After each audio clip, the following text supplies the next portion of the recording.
The Middle East has been the site of no end of conflict since the end of World War II.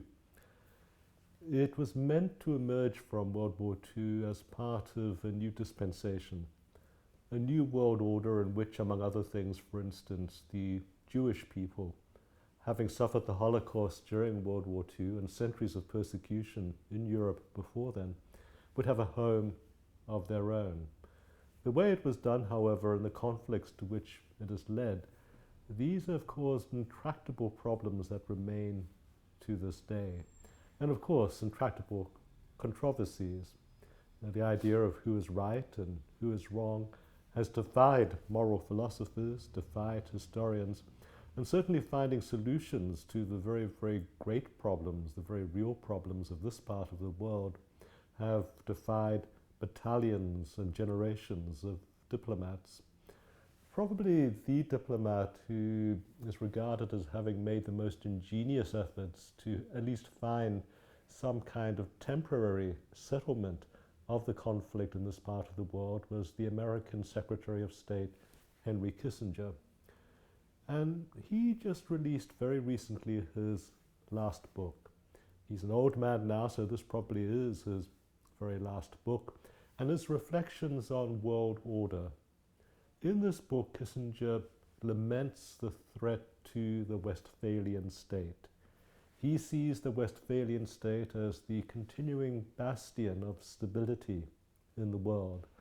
As long as the great nations and states of the world observe the restraints and the parameters of Westphalia, then some kind of solution can always be negotiated that will be in everybody's interest. But Kissinger seems to have a very, very strange worry about the Westphalian state, and that is he insinuates very, very deliberately throughout his book that the great threat to the Westphalian state might today be the rise of Islamic states. By that he didn't mean ISIS. His book was completed before ISIS suddenly erupted onto the international scene. But he worries about the possibility of an Islamic world order and the attractions of an Islamic world order capturing countries like Saudi Arabia. Now, this is a very, very strange thing for Kissinger to say. As Secretary of State, he went out of his way to craft good relationships with Saudi Arabia. But he worries in case what has happened is the creation of a wolf in sheep's clothing.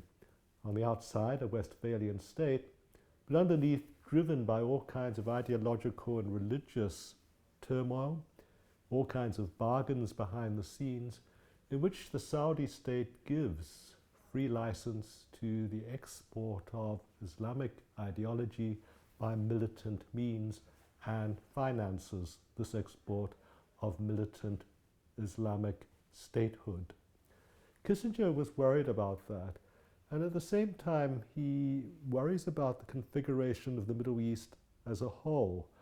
If in the Middle East there are so many states with Islam as a religion, then is Westphalia safe anywhere? Not safe, he purports, in terms of what Saudi Arabia is exporting, but is it safe anywhere else? So then he holds up a bastion of light within the Middle Eastern region, and that is Israel. Now, this is a very strange thing for him to say, because Israel, far from being a Westphalian state, also like Saudi Arabia parades its public belief in a Westphalian state system, while it has a track record of war with all of its surrounding neighbors. These wars have been going on ever since the creation of Israel. At the end of the United Nations mandate, it was created in 1948, immediately there was war. Granted, this very first war was one started by the Arab states in the vicinity who did not accept very kindly the creation of a state of Israel. But the subsequent wars have seen the Israelis take a leading role, a very proactive role towards violence. You've had the 56 war over SOAS. You've had the so-called Six-Day War, 1967. The revenge of Egypt, if you like, in the war of 1973. A period of protracted diplomacy took place after that, which I want to discuss in a minute. But then you had wars against Lebanon in 1978 and in 1982. You've had another war against Lebanon in 2006. And then you've had three major wars against Gaza, 2008 to 9, 2012, 2014. The full might of the Israeli military machine, which probably also has nuclear weapons in reserve, has been brought to bear against its neighbors on this protracted number of occasions. Now, is this all in self-defense, or is this Westphalian seeming state projecting its powers to safeguard its interests against its neighbors? Whichever side of the conflict you're on, Henry Kissinger needs to ask the question as to whether his trust in Israel as a Westphalian state is one that can be taken at face value. What you have in the emerging Middle East are confessional forces of Islamic nature. You have a divided Palestinian administration, Fatah, Hamas.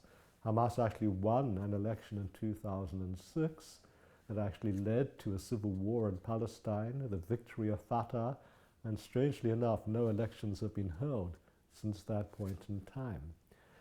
The turmoil that is erupting there is something that Kissinger was not really able to placate, either in his later writing, in his recent book, nor really at the time.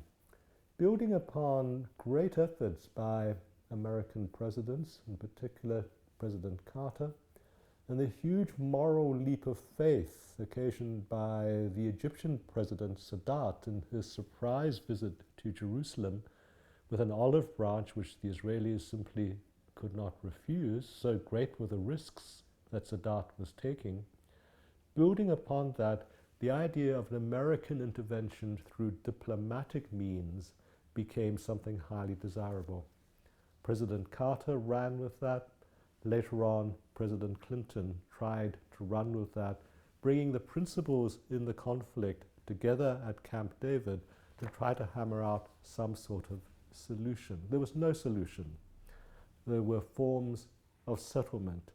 President Carter's bringing together of Sadat and Prime Minister Begin to Camp David excluded the Palestinians, as if a neglected people could be spoken for by others. Clinton was able to bring the Palestinians into the Camp David process, but only with the intervention in between these two Camp David summits of what we call the Oslo process. This was begun by Norwegian academics who just by chance thought they had devised a diplomatic formula for bringing an end to the conflict. Those Oslo processes have guided negotiations ever since. There's been an Oslo I and an Oslo II, but the accords that have emerged, particularly from Oslo II, have been honored only in the breach. Kissinger's solution was not to try to bring the Palestinians to the table, not to try to give them some kind of equal status with the age-old enemy of Israel, but to work very, very much with Israel and Egypt and try to establish a balance of power. He arranged for, and this has continued to this day, massive military assistance to both countries. Both countries now depended on the United States for their supply of weaponry. They weren't going to go to war and endanger that source of supply. But always Israel was armed more than Egypt. So there was a balance of power, but also a crafting of a slight but meaningful and strategically critical hegemony for the state of Israel. In this kind of slightly lopsided balance, some kind of stability, if you can call it that, has emerged in the Middle East, but it's a stability which has been marked by a succession of wars, a succession of conflicts, and none of this has done anything to placate emerging forces of discontent, not only in this part of the Middle East, but in the surrounding countries. None of it has placated the emergence of Islamic State.